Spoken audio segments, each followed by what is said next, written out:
दोस्तों, मैंने कम्युनिटी पे एक क्वेश्चन पोस्ट किया था। क्वेश्चन आप अपने सामने पढ़ सकते हैं। निम्नलिखित में से कौन सी एक त्रिभुज की संभव भुजाएं नहीं हैं?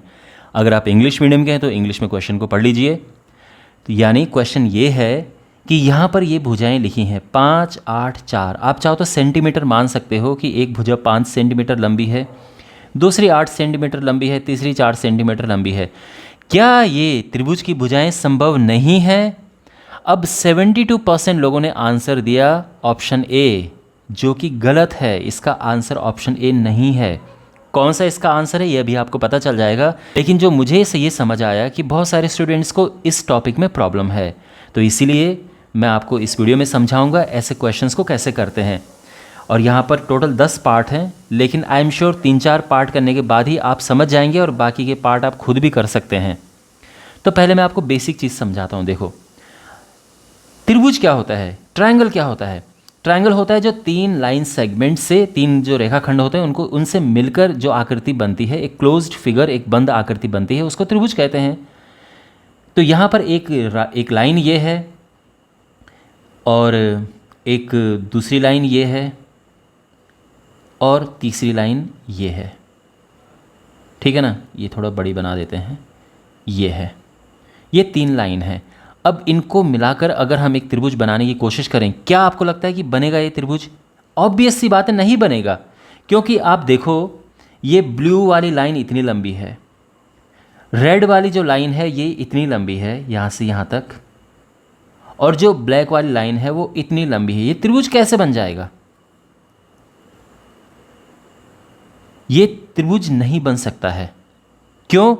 क्योंकि यहाँ पर जो 2 छोटी लाइनें हैं, अगर आप उनको मिला दोगे, छोटे लाइन सेगमेंट को मिला दोगे, तो वो बड़ी लाइन से बड़ा नहीं होगा। तो फिर कैसे यहाँ पे त्रिभुज बन जाएगा? अब सोचो आप, एक लाइन ये है इतनी लंबी, एक दूसरी लाइन सेगमेंट हम जिसको कहते हैं रेखाखंड इतना लंबा है, और एक तीसरा ये इतना लंबा रेखाखंड है। इनको मिलाकर अगर हमें कोई लाइन बनानी है, आप आराम से बना सकते हैं, है ना। तो इसको यहाँ पे हटाते हैं, इसी के ऊपर बना देते हैं। तो रेड वाला लगभग कुछ इतना लंबा है, और जो ब्लैक वाली लाइन है वो इस तरह से ये है। कहने का ये मतलब है कि अगर हम ये 2 छोटी लाइनें हैं, इनको अगर हम मिला दें, इनकी लंबाई को प्लस कर दें, मान लो कि ये है 10 सेंटीमीटर, ये है 6 सेंटीमीटर या 7 सेंटीमीटर मान लो इसे, और ये है यहाँ पर 6 सेंटीमीटर। तो जो 2 छोटी लाइनें हैं उनको प्लस करके बड़ी लाइन से बड़ा होना चाहिए, तभी तो त्रिभुज बनेगा, है ना, तभी तो ये ट्रायंगल बनेगा। तो अब आप तरीका समझो, आपको करना क्या है कि 2 छोटी लाइनों को प्लस करना है। अगर वो बड़ी लाइन से बड़ा होगा तो यानी वो त्रिभुज बनेगा, और अगर बराबर भी होंगे तो भी नहीं बनेगा। बराबर में क्या होता है, मान लो कि यहाँ पर मैं इसकी बात कर रहा हूँ, मान लो कि एक ये लाइन है, ठीक है ना, और इस पे ये 10 सेंटीमीटर लंबी लाइन है, इस पे 5 सेंटीमीटर लंबी लाइन ये खींची, और 5 ही सेंटीमीटर की लाइन ये खींची, तो बन जाएगा? तो भी नहीं बनेगा। तो अगर ये 5 है, ये 5 है, और ये 10 है यहाँ पर 10 सेंटीमीटर, तो भी नहीं बनेगा। तो होना क्या चाहिए, जो 2 छोटी साइड हैं, मान लो कि 3 साइड हैं ABC, और इनमें C सबसे बड़ी साइड है। मान लो कि C A से भी बड़ी साइड है और C B से भी बड़ी साइड है, यानी C जो है सबसे बड़ी साइड है। तो आपको क्या करना है, छोटी साइड को प्लस करना है, और वो देखना है कि वो क्या बड़ी साइड से बड़ा हो रहा है। अगर हो रहा है तो त्रिभुज है, अगर वो बराबर होगा तो त्रिभुज नहीं है, और अगर छोटा होगा तब तो है ही नहीं। यानी ये केस आना चाहिए, ठीक है। अब 1 बाय 1 इनको करते हैं क्वेश्चंस को। तो सबसे पहला ऑप्शन देखो, 2 छोटी साइड कौन सी हैं, एक ये और एक ये है, इनको प्लस करो।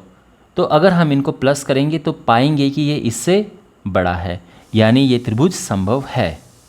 यहाँ पे प्लस करो, सेकंड पार्ट को करो, तो यहाँ पर 2 + 5, क्या ये तीसरे से बड़ा हो रहा है? नहीं, ये इक्वल हो रहा है, ये त्रिभुज संभव नहीं है। तीसरा देखो, 2 छोटी साइड लो, ध्यान रखना 2 छोटी साइड, एक छोटी ये है, एक ये है, इनको प्लस किया, क्या ये तीसरे से बड़ा हो रहा है? बिल्कुल नहीं, ये तो छोटा हो रहा है, तो यानी ये भी संभव नहीं है। अब आप समझ गए। अब सोचो चौथे का क्या आंसर होगा। यहाँ पर हम इनको प्लस करेंगे और 8 और 5 13, तो बिल्कुल ये बड़ी साइड से बड़ा है, यानी ये ट्राइंगल संभव है, पॉसिबल है। ओके, फिफ्थ पे आओ।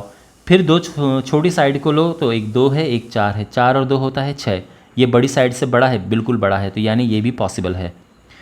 अब सिक्स्थ है, तो यहाँ पर दो छोटी साइड लो, एक ये है एक ये है, प्लस करके 8 आता है। 8 8 के बराबर होता है, बड़ी साइड के बराबर आ रहा है ये, तो इसका मतलब ये पॉसिबल नहीं है। तो मैंने क्या कहा था, इक्वल भी नहीं होना चाहिए, ठीक है। अब ये देखो, दो छोटी लो।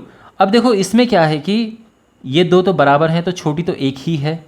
तो एक काम करो, इन दोनों को प्लस कर दो, ठीक है, कोई भी दो को प्लस कर दो, फिर यहाँ पे एक छोटी के साथ में इसको ले लो, तो ये तो बिल्कुल पॉसिबल है, कोई दिक्कत ही नहीं है। अब इसमें दो छोटी साइड हमने, चलो एक काम करो, ये जो 3 है इनके आंसर आप कमेंट बॉक्स में लिखो। आप आंसर इनका कमेंट बॉक्स में लिखो, और मैं आपके आंसर चेक करने की पूरी कोशिश करूँगा, और अगर कोई गलत करेगा तो उसको समझाने की भी कोशिश करूँगा कि ऐसा क्यों नहीं है। बट मुझे लगता है कि अब आप आराम से इनका आंसर दे सकते हो। और वापस इस क्वेश्चन पे आते हैं। आई एम श्योर अब आप इसका आंसर दे सकते हैं। तो आराम से आप समझ गए होंगे कि इसका ऑप्शन डी करेक्ट है, यानी ये ट्राइंगल संभव नहीं है। इसके अलावा बाकी जितने भी हैं वो ट्राइंगल संभव हैं। तो क्वेश्चन में यही पूछा था कि कौन सा संभव नहीं है। Okay, alright, so I hope ये वीडियो आपको यूज़फुल लगा होगा। मिलते हैं अगले वीडियो में, टेक केयर।